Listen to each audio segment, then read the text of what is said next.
السلام علیکم ورحمت الله وبرکاتو. په دې هیله چې روغ او جوړ به وئ او د صحت په کلیو کې به نغښتي وئ. لکه څنګه چې تاسو پوهیږئ چې موږ د پیکسلاب مکمل کورس سټارټ کړی دی او دا د پیکسلاب د زده کړې اوومه ویډیو ده. مخکې مو هم 6 ویډیو اپلوډ کړي وې. دې هیله چې مخکې ویډیو مو کتلې وي. که چیرته مو کتلې نه وي مخکینی ویډیو وګورئ او په دې باندې په اسانۍ سره پوه شئ. نو ویډیو باندې رسما پیل کو. که چیرته زموږ یوټیوب چینل ته نوی راغلی زموږ یوټیوب چینل در سره سبسکرایب کړئ او که چیرته مو دا ویډیو په فیسبوک باندې ګورئ نو ویډیو ته لایک ورکړئ او د خپل ملګرو سره لازما شیر کړئ ترڅو هر نوی ویډیو د هر چا څخه مخکې ستاسو لپاره راځي. نو ویډیو شروع کوو. تاسو به لومړی دلته ما لیکنه تیاره ترسره کړې ده. موږ دا اپشن ټوله ویلي وو او تر دې ځایه رسیدلی وو. نن به انشاءالله د سټروک اپشن، شیډو اپشن، انر شیډو اپشن او امبیس اپشن او پرسپیکټیو اپشن او 3D روټیټ او 3D ټیکس او 3D شیډو او ریفلیکشن دا اپشن به انشاءالله دا ویډیو کې زر وایو. لومړنی اپشن سټروک اپشن. دې اپشن په وسیله کولی شئ چې خپل لیکنې ته دا په ډیزاین کې ډېر ښه استعمال لري. تاسو کولی شئ ډیزاین کې دې څخه ډېره استفاده وکړئ. د دې اپشن په وسیله کولی شئ چې خپل لیکنې ته سټروک ورکړئ. لیکنه خو غواړئ چې لږه ډبله راشي یا هم د خپل غواړئ چې یوټیوب چینل لپاره یو بینر ورکړئ او بینر لپاره یو ښه سټروک برابر کړئ نو دې اپشن په وسیله یې برابرولی شئ. نو زه دلته لیکنه ما سلیکټ کړې ده. تاسو به سټروک ته راشئ، سټروک باندې کلیک کړئ او انیبل باندې کلیک کړئ نو تاسو لیکنه ولیده چې سټروک دلته ورغلی. دلته کلر هم ورته انتخاب کولی شئ. هر ډول کلر چې غواړئ تاسو لیکل ته انتخاب کولی شئ. زه غواړم چې دا لیکنه د دا ډول لیکنه د راشي رنګ او یا دا ډول رنګ د راشي او یا دا ډول رنګ د راشي یا د پلس نه به تاسو کلیک وکړئ. کله مو چې پلس باندې کلیک وکړ دلته هر ډول رنګ چې وغواړئ تاسو ورته انتخاب کولی شئ.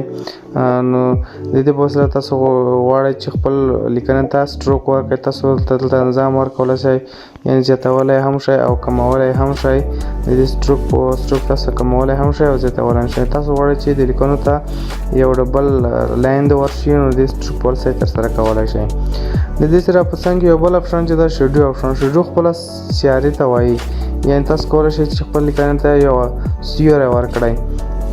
نو په دې باندې به تاسو کلیک وکړئ نو تاسو ولیدل چې لیکنې ته سیوری ورغلی. تاسو هر ډول سیوری چې وغواړئ لیکنې ته ورکولی شئ. دلته زیاتولی هم شئ او کمولی هم شئ. زه غواړم چې دا سیوری د نور هم زیات شي نو تاسو لیکنه وینئ چې سیوری نور هم زیات شو.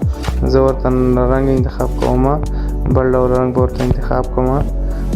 نو تاسو ولیدل چې لیکنه ته سیوری ورغلی او د انیبل په وسیله کولی شئ چې دا لیکنه ته چې کوم سیوری ورغلی دی دا د ښه ډول ښکاره شي یا د چپ طرف ته دې لاړ شي او یا هم د لیفټ طرف ته لاړ شي او یا هم رایټ طرف ته دې لاړ شي او یا هم د دې په وسیله کولی شئ چې ښکته خواته لاړ شي د سیوری یا هم پاسه خواته لاړ شي او لاندې خواته لاړ شي. هر ډول تاسو غواړئ د په وسیله تاسو ورته انتخاب کولی شئ. دې سره په څنګ کې امبوس په دې باندې که تاسو کلیک وکړئ کله مو چې کلیک وکړ د دې په وسیله کولی شئ چې لیکلو ته یعنې تاسو یوه زاویه ورکړئ. هر ډول زاویه چې وغواړئ یعنې لیکل به چې څنګه وي تغیرات به پکې راځي. دا دومره مهم اپشن نه ده.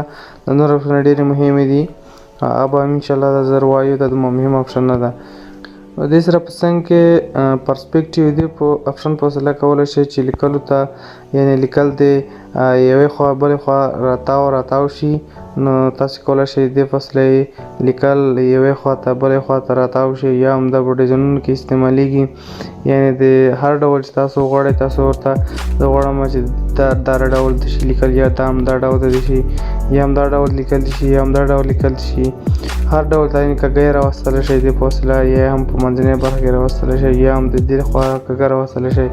یعنې هر ډول چې تاسو وغواړئ د دې اپشن په وسیله یې ترسره کولی شئ. نو د دې سره یو بل اپشن چې د 3D روټیټ دې په وسیله کولی شئ چې لیکنه روټیټ ته ورکړئ. یعنې هر ډول روټیټ چې وغواړئ تاسو ورکولی شئ. لکه تاسو خپله وینئ هم دې خوا هم کولی شئ چې تاسو روټیټ ورکړئ. یعنې دا هلته کږولی هم شئ او همدا رقم ته هر ډول روټیټ چې تاسو وغواړئ د اپشن په وسیله یې ترسره کولی شئ.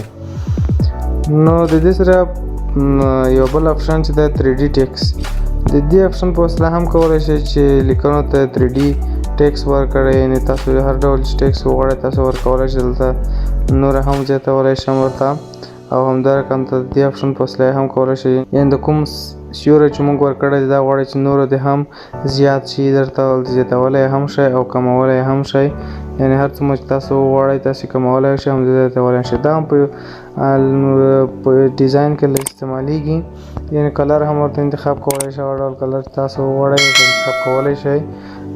تاسو ولیدل کلر هم ورته انتخاب شو، او همدارنګه ته آټو دې فاصله هم وسیله کولی شئ چې تغیرات پکې راولئ. هر ډول تغیرات چې وغواړئ تاسو د دې اپشن په وسیله ترسره کولی شئ. بل اپشن چې دی 3D شیډو د دې په وسیله هم کولی شئ چې لیکنه ته سیوری ورکړئ، هر ډول رنګ چې وغواړئ رنګ هم ورته انتخاب کولی شئ. زه ورته رنګ انتخاب کوم، او همدارنګه ته د اپشن په وسیله هم کولی شئ چې زیات یې کړئ او یا هم کم کړئ. دلته هم تاسو زیاتولی کمولی شئ. دې اپشن په وسیله هم د سیوری باید زیات غځېدلی وي او یا هم کم غځېدلی وي، دې په وسیله هم ترسره کولی شئ. او اخري اپشن چې دا د ریفلیکشن د دې اپشن په وسیله هم کولی شئ چې لیکنه ته انعکاس ورکړئ. کومه لیکنه ته موږ ترسره کړې ده، دې لیکنه غواړو چې انعکاس ورکړي، دې په وسیله ترسره کولی شو. تاسو به انیبل باندې کلیک وکړئ. کله مو چې کلیک وکړو تاسو ولیدل چې لیکنه ته انعکاس ورغلی، یعنې د دې انعکاس په نتیجه کې لاندې لیکنه هم منځته راغله. هر ډول چې تاسو وغواړئ انعکاس ورکولی شئ او د دې لاندې به هم لیکنه راځي. نو ویډیو ډېره اوږدونه، انشاءالله سبا ته به نور اپشن هم وایو. که چېرته مو ویډیو خوښه شوې وي لازما د خپلو ملګرو سره شیر کړئ. مننه.